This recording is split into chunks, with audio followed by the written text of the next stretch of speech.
Jy kan slank oopmaak by 2 Korintiërs 2 vers 12 tot 17. Dis 'n gedeelte wat ons al 'n paar keer hierso vir mekaar gelees het, baie bekende gedeelte. Net eers 'n paar woorde vooraf. Ons het verlede week begin met die 5 sintuie reeks. Nou, die wat nie weet nie, ons 5 sintuie is ons oë en ons ore en ons neus, ons monde en ons hande. Dis waarmee ons die omgewing om ons beleef en ervaar. Nou, verlede Sondag het ons gekyk na die oog, of die sig, en vanaand gaan ons net so 'n klein entjie afbeweeg na die neus toe. Dis waar ons vanaand op gaan fokus. En wat ons besig is om te doen is, ons vat 'n sintuig en ons gaan kyk na die Bybel waar hy iets daaroor sê, en ons gaan dan spesifiek daai teksgedeelte preek ons dan. So ons praat nie oor die algemeen oor reuke wat in die Bybel voorkom nie. Ons gaan spesifiek vanaand kyk na 2 Korintiërs 2 en wat dit vir ons sê oor geur en oor reuke. Nou, ons reuksintuig is geweldig belangrik. Jy gaan sukkel daarsonder. Kom ek sê vir jou, hoekom? Daar's 'n paar redes. Dink bietjie vanaand toe jy dalk ingestap het, of die persoon langs wie jy sit, het jy sy parfuum dalk geruik, of die van julle wat koffie gedrink het onmiddellik daai koffie geruik, So jy gebruik jou reuksintuig om sekere geure of reuke dan te identifiseer. Maar iets wat baie belangrik is dat sekere geure laat 'n mens se mond water. Jou mond en jou neus werk baie nou saam. Sekere geure laat jou mond water en is nodig sodat as jy dan kos eet, dat dit dan daai kos kan begin ontbind. Dit is waar die ontbindingsproses begin en wat jou mond dan bevochtig. Interessant is dat ons mond of ons tong kan hoofsaaklik 4 geure identifiseer. Soet, sout, bitter, wat is die ander ene? Soet, sout, bitter en suur, So die res van die reuke of geure wat jy proe is deel van jou neus, jou neus help om dit te identifiseer. Ons reuksintuig kan ons ook help teen gevare. En as jy 'n rookie ruik onmiddellik daar in jou huis of iets wat brand, dan weet jy die kos brand. Daar's 'n moontlike gevaar dat die pot aan die brand kan slaan of vuur en mens kan iets daaraan doen. Nou net vir vanaf verduidelik, want ons gaan later daarby aansluit weer, is dat reuke word deur 2 reukorgane wat hier in die boonste gedeelte van jou neus of in die verhemelte van jou neus waargeneem word. Dit bestaan uit reukorgane en hierdie reukorgane het sekere hare. Ek kan nie die woord uitspreek nie. Cilia dink ek is die woord. En hierdie hare het 'n slijmvlies oor. Nou die oomblik wat jy iets ruik, soos byvoorbeeld parfuum, dan los daai reukmolekules op. En dit word opgelos in hierdie slijm en jou hare neem dit waar en stuur die senuwee 'n boodskap na jou brein toe en jou brein interpreteer wat dit is wat jy ruik. So ons reuksintuig baie belangrik. Daar word beweer dat ons tot omtrent 3000 verskillende reuke kan identifiseer. Veral die mense wat fynproevers is, kan dit baie goed doen. Kom ons lees 2 Korintiërs 2 en kyk wat sê dit oor reuk, oor geure.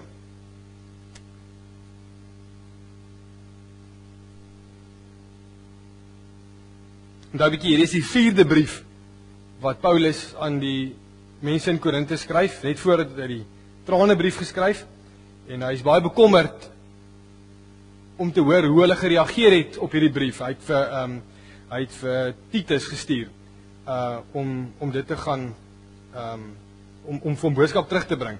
En dan sê hy, toe ek in Troas gekom het om die evangelie van Christus daar te verkondig, het die Here die deure vir my wyd oopgemaak. Tog het ek nie gemoedsrus gehad nie, omdat ek my broer Titus nie daar gekry het nie. Daarom het ek van die mense daar afskeid geneem en Macedonië toe vertrek. Maar aan God die dank, hy voer ons altyd saam in sy triomftog, omdat ons een is met Christus. Deur ons versprei hy die kennis van Christus oral, soos 'n aangename geur. Ons is die wierook wat deur Christus vir God gebrand word, waarvan die geur die bereik wat gered word, sowel as die wat verlore gaan. Vir die wat verlore gaan, is dit 'n doodsreuk wat dood bring. Vir die wat gered word, is dit 'n lewensgeur wat lewe wek. En wie is tot sulke dinge in staat? Ons, omdat ons nie is soos baie ander wat geld maak uit die woord van God nie. Ons verkondig die woord in opregtheid, in verbondenheid met Christus, in opdrag van God en in verantwoordelikheid aan God. Nou die gedeeltes wat jy moet raak sien hierso, is veral vers 14, 15 en 16, maar aan God die dank, hy voer ons altyd saam met sy triomftog, omdat ons een is met Christus, deur ons versprei die kennis van Christus, oral soos 'n aangename geur. Ons is die wierook, wat deur Christus vir God gebrand word, waarvan die geur, die bereik wat gered word, sowel as die wat verlore gaan. Vir die wat verlore gaan, is dit 'n doodsreuk, wat dood bring. Vir die wat gered word, is dit 'n lewensgeur wat lewe wek. En wie is tot sulke dinge in staat? Iets wat ons nou al baie vir mekaar vertel het, is hoe Paulus aanhoudend waar hy gegaan het die evangelie verkondig het. Nee. Ons lees hierso in 2 Korintiërs 2, hy het die evangelie gebring in Troas, nee. En toe kry hy nie vir Titus daar nie. Hulle het afgespreek om mekaar daar te ontmoet, en toe raak hy bekommerd, en hy gaan Macedonië toe, verkondig die evangelie daar. En dan kry hy boodskap van Titus, dat die evangelie ook goed pos gevat het in Korinthe. So, vir hom is dit so oorweldigend, dat hy dan homself onderbreek hiersom, en sê, maar aan God die dank. Hy voer ons altyd saam met sy triomftog, ons is daai lieflike geur, waarvan ons gelees het. So kom ons kyk vanaand, na hierdie twee dinge, en dan gaan ons 'n paar dinge verder daaroor sê. Nee, hy prys God, nee, hy sê aan God die dank, twee redes. Die triomftog, hy voer ons saam in hierdie triomftog, omdat ons een is met Christus, en dan die tweede ding is deur ons versprei die kennis van Christus oral, soos 'n aangename geur. Ongelooflik beeldryk, ons gaan daarna kyk vanaand. So Paulus sê hierso dat hy saam met die Here op 'n triomftog, dat die Here hom saam op 'n triomftog neem, nee. En hy prys God omdat hy hom en sy medewerkers saamvat op hierdie triomftog. En ek gaan nou vir julle verduidelik wat dit is. Ek gaan dit vir julle baie mooi wys ook, nee. So, wat is 'n triomftog? En as jy dit al verduidelik hierso, maar ek wil dit weer vir julle verduidelik. 'n Triomftog het veral in die Romeinse tyd, wat die keisers in beheer was, sou daar 'n gouverneur of die keiser, as hy gaan oorlog maak het, en hy wen daardie oorlog, dan sou hy dan nou terugkom met sy troepe en soldate en almal, en dan sou die stad, sê maar Rome, dan nou gereed maak, vir hierdie ontvangs van hierdie keiser of gouverneur wat nou die oorlog gewen het. Nee, en dan is daai stad in rep en roer. Dis blomme en dis wierook wat gewaai word. Die hele stad trek by mekaar, trompette. Ek gaan vir jou nou ietsie wys van hoe dit lyk. So hierdie gouverneur sal dan omtrent voorstap, en dan gewoonlik vertel geskiedenis vir ons dat die vyand wat oorwin is, hulle leiers, het hulle agteraan saamgesleep, met boeie aan, nee, wat dan wys hoe hulle gevang is, en dan as hulle voor by die paleis kom, dan word daai mense doodgemaak daarso. Die vyand wat oorwin is, nee. En ek wil vanaand vir u dalk net wys hoe lyk so 'n triomftog, dat dit 'n massiewe ding is, en hoekom Paulus daaraan dink, want dit is 'n massiewe ding, veral as ons kyk wat Jesus Christus vir ons gedoen het. Ek wil vir net 'n kort gedeeltetjie wys wat ek gekry het oor hoe so 'n triomftog sou lyk. Is 'n 3 minute videoetjie, maar ek gaan hom aanskuif dat jy net sien hoe lyk die dinge daarso. So keiser was dit die heel grootste eer om so 'n triomf te lei. Daar's omtrent 350 van hierdie triomftogte opgeteken in antieke tyd. So ons kan met redelike sekerheid sê wat so 'n prosesie gebeur het. So as Paulus dink aan hierdie triomf en aan Jesus wat die oorwinning behaal het, aan die kruis toe hy die oorwinning behaal het, dan kom hierdie triomftog van hom op, nee, van Christus, wat aan die opstanding en in sy dood hierdie triomftog begin. En soos die tyd aanstap en soos die evangelie versprei, so is hy besig om die triomf deur die lewe te loop. In Kolossense 2 vers 15 sê hy dit net. Hy het elke mag en gesag ontwapen en hulle in die openbaar vertoon, deur hulle as gevangenes in die triomftog van Christus mee te voer. So, ons kry hierdie beeld, nee, van die duiwel en sy magte, wat agter aan vasgemaak is en geboei is, en wat uiteindelik die ewige dood ingaan, as hulle by die paleis sou kom.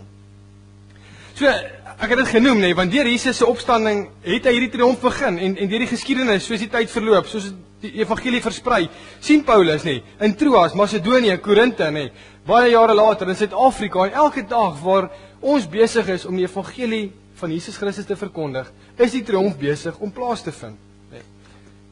So vir Paulus was dit 'n ongelooflike groot voorreg geweest om saam met Christus, omdat hy een is in Christus, hierdie triomf as medewerker end uit te stap nie. Vir hom was dit 'n voorreg om die evangelie te verkondig.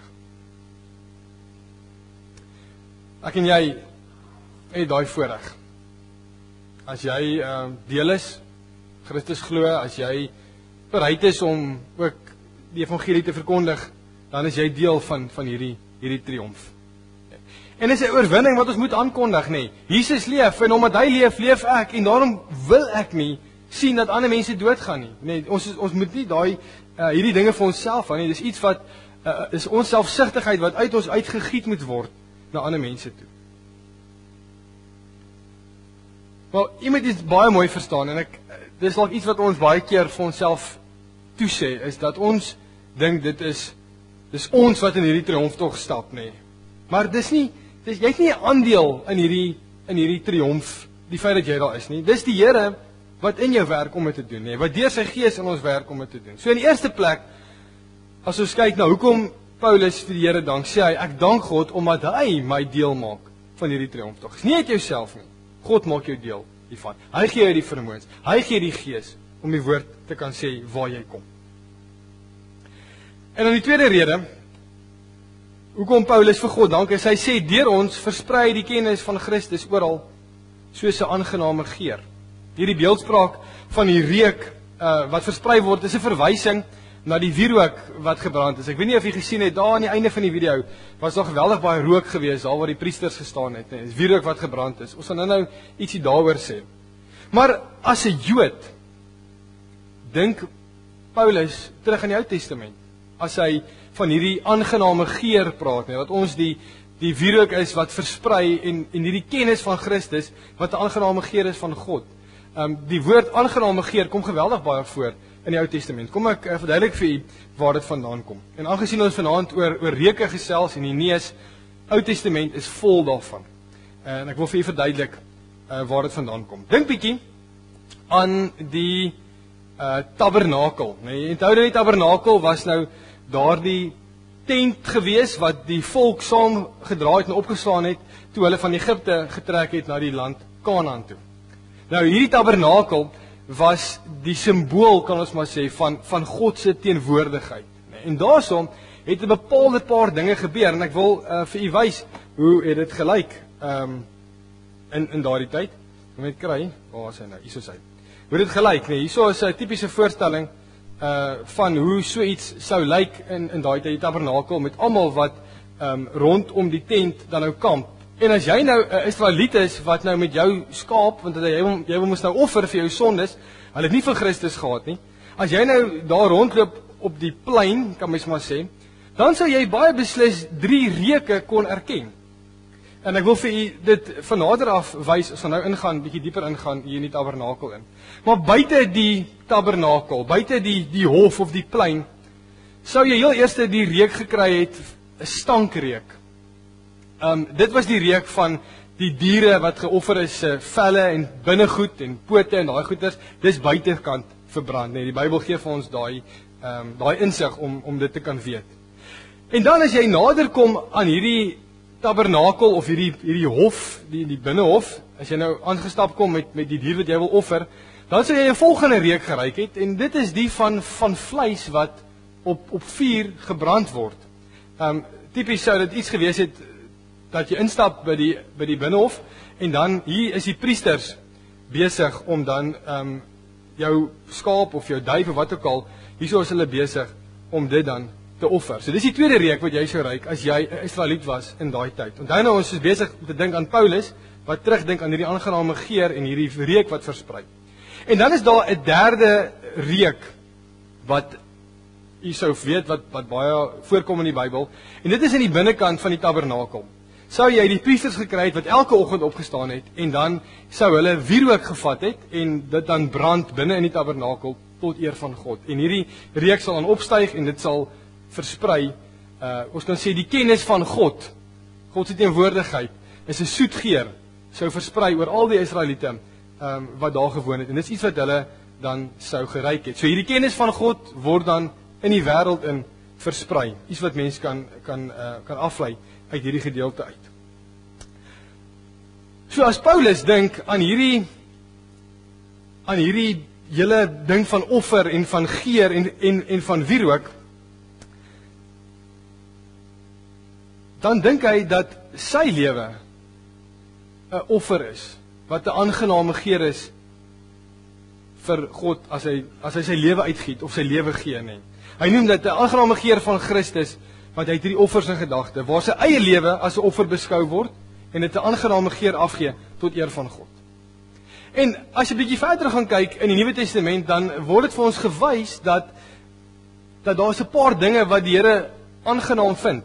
Iets soos byvoorbeeld uit Efesiërs 5 vers 2 kan ons aflei van die liefde wat 'n aangename geur is. Of gawes wat jy gee wat 'n aangename geur is, nê? Of jou dade, jou lewe wat 'n offer vir God is en is 'n aangename geur, nê? In hierdie geval is dit die kennis van Christus wat hulle verkondig, nê? Die woord wat hulle verkondig, wat God deur hulle versprei, is aangenaam vir God. Efesiërs 5 vers 2 geef ons hierdie gedeelte deur, hierso is ons nou. Lewe in liefde, soos Christus ons ook lief gehad en ons ontwil sy lewe as 'n offergawe gegee het, ja, 'n offer wat vir God aanneemlik was. Filippense 4 vers 18, maar ek het alles ontvang en ek het meer as genoeg, nou dat ek van Epafroditos ontvang het wat julle gestuur het, nê, 'n gawe, offer, het ek alles wat ek nodig het. Julle gawe is vir God 'n offer met 'n lieflike geur, vir hom aanneemlik en welgevallig. Gemeente, as jy deel is van hierdie groep mense wat soos Paulus die evangelie versprei, en wat jou lewe opoffer en wat gee en wat in liefde ander mense bedien, wat Christus verkondig, is jy deel van die triomftog. Christus vat jou saam. Weet dit, maar God gebruik jou lewe ook, nê. Jy is 'n wierook, nê. Verlede jaar het ons ook hieroor gepreek, nê. Jy's 'n wierookstafie wat gebrand word en ander mense ruik jou. God gebruik jou om die evangelie van God se genade te verkondig, nê. So ons is daardie wierook wat deur die Gees aangesteek word. As jy hierdie evangelie dan nou versprei of verkondig, en hierdie is iets wat eintlik skokkend is, toe ek dit self weer besef, dan besef mens die geweldige verantwoordelikheid op ons skouers. Dat die evangelie het 'n skeidende reaksie. En ons het dit nou gelees ook hierso in vers 16. Hierso onthou, ons is terug by die triomftog weer. Ons het genoem dat die vyand agteraan hierdie wa aangetrek is, nê, met boeye vasgemaak is en dat daar wierook gebrand is. Nou, as ons praat van wierook wat gebrand is, hierdie wierook was 'n aangename geur. Dit was die reuk van fees, dit was die reuk van oorwinning, dit was die reuk van lewe, nê. Ons stad staan nog oorwinning. En dit is interessant dat Paulus dan hierdie geur vergelyk met die kennis van Christus. Want daar's twee tipe mense wat in Rome is in daai triomftog. Aan die een kant het jy die mense wat oorwin het en hulle ruik hierdie wierook en vir hulle is dit fees. Vir hulle is dit, daar's lewe, daar's oorwinning. Maar daai selfde geur, en dis belangrik om dit te hoor, daai selfde geur is vir die mense wat in boeye is dit 'n doodsreuk. Want hulle weet wat vir hulle voorlê as hulle by die paleis kom, is dood of hulle gaan verkoop word as slawe. So die evangelie het 'n skeidende effek. Mense wat jou ruik, mense wat jou hoor, gaan of reageer of hulle gaan nie reageer. As hulle reageer, beteken dit lewe. As hulle nie reageer nie, beteken dit dood. En ek weet, dis nie net van jou afhanklik hierdie een kans wat jy het met iemand nie. Die Here gebruik ons nou baie mense, maar om iemand se pad die geloof in sy lewe in te bring. Maar jy verstaan wat ek bedoel, dat as ek sê dit wat jy het, dit wat God vir jou gegee het 'n geweldige effek en dit is 'n geweldige verantwoordelikheid wat op ons skouers is. Mense gaan reageer wat jy sê, gaan 'n effek hê of dit gaan nie 'n effek hê nie. Hulle gaan of lewe of hulle gaan doodgaan. Iets wat baie interessant is, laaste punt wat ek vir wil noem oor reuk, dan gaan ons klaarmaak, is, en ek het Saterdag het doktersvriend vir my hierdie kennis gegee oor 'n reuk. Iets wat baie interessant is van mense reuksintuig, is dat dit nie, jy is nie heeltyd besig om iets nuuts te ruik nie. Jy ruik konstant die hele tyd iets. Maar jy raak gewoond aan dit wat jy ruik. Soos as jy nou ruik, jy ruik nog heeltyd dit, want jy raak gewoond daaraan. Goed? So jou neus of jou reuksintuig meet die verskil in intensiteit. As jy nou parfuum hierso spuit, of laasweek het ek koffie gehad, niemand hiervoor het gesê, maar ek kon dit geruik het. Daai reeks intensiteit is op daai stadium meer as wat jy normaalweg gewoond is om te ruik. En dit is baie belangrik vir ons wat die evangelie versprei om dit te weet. Dit beteken dat mense wat nie die Here ken nie, of mense wat lou in die geloof is, ruik konstant heeltyd iets. En dalk is dit dood, dalk ruik hulle maar net die wêreldse manier van doen, of ander gode, iets wat hulle aanbid, wat ons nou in ons gebed genoem het, of wat ons van gesing het. Hulle ruik altyd net iets dieselfde. So die oomblik wat jy dan in 'n vertrek instap, of wat jy dan op 'n sportveld instap, of in 'n vergadering instap, of as onderwyser by die skool instap, of voor jou klaskamer staan, dan moet jou reuk wat jy afgee so intens wees, dat mense wat dit ruik, die reukverskil kan waarneem, en hulle kan sien, maar, wow, wat ruik ek nou? Wat gaan aan hierso? Wat maak hierdie persoon so anders? Dan is ons besig om 'n vertrek te stimuleer met nuwe vars reuke.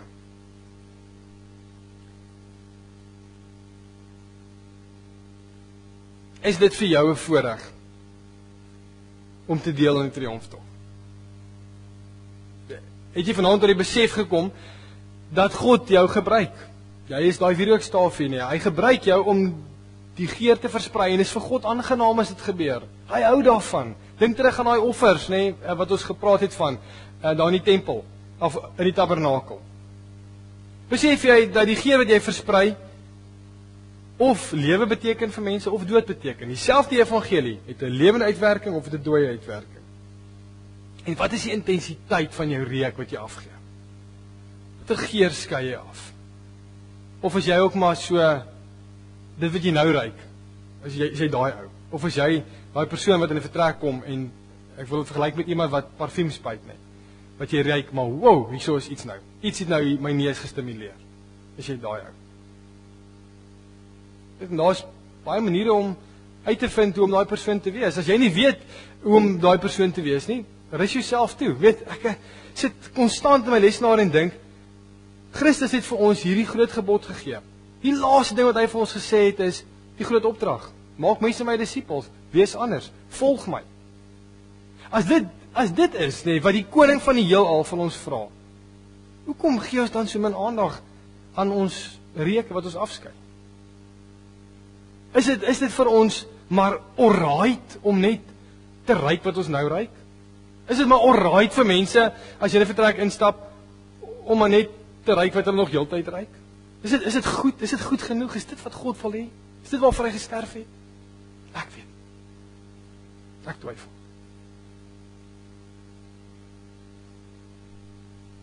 Kyk bietjie na jou intensiteit van jou reuk en laat dit jou motiveer. Want as dit nie gaan nie, gaan niks anders doen. As Christus nie jou gaan motiveer, gaan jy ruik wat jy nou ruik. Gaan ander mense ruik wat jy nou ruik.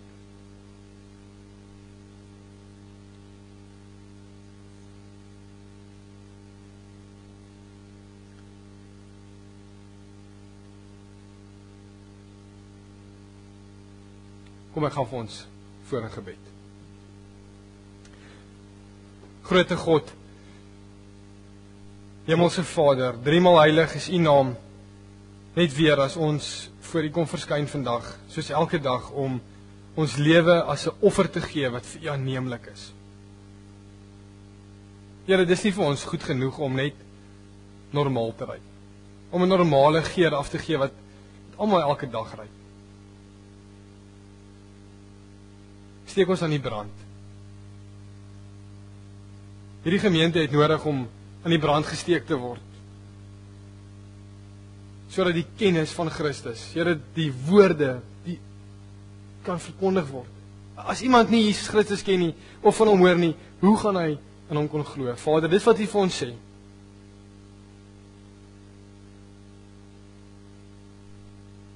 Dankie dat dit U is wat ons deel maak van hierdie triomftog, van die evangelie. Dankie dat U dit is Die een is wat aangestap kom oor die eeue heen. En U vat mense saam. En Here, ons is bevoorreg want U vat my en elkeen wat hierso sit, wat glo in Jesus Christus, vat U saam. Ons het 'n taak. Ons het iets om te doen. Wat 'n voorreg.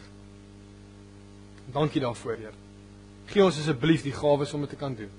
Gee ons die vermoë om dit te kan doen.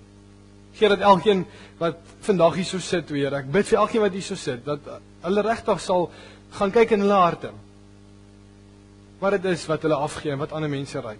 En dat U ons sal motiveer om die evangelie van Jesus Christus, die genade, af te gee, dat ander mense dit sal reik. Dit is ons gebed vanaand. Mag U ons verhoor, mag U ons geleentheid gee in hierdie week, om dit te gaan doen, wat ons vandag gehoor het. Mag U ons as gemeente die geleentheid gee, om dit te gaan doen, wat ons vanaand gehoor het. Mag ons eredienste, ons byeenkomste, as ons saam koffie drink voor die tyd, na die tyd, as ons saam byeenkom op 'n Saterdag met die Silver Seniors, of op 'n Sondag saam met die Three Geeks, mag dit altyd 'n wierook wees wat opstyg en wat ander mense reik. Mag ons daai lig op die berg wees. Here, U het vir ons soveel voorbeelde gegee om hierdie dinge vir ons waar te maak, sodat ons dit kan verstaan, en ons dankie daarvoor vanaand. Amen.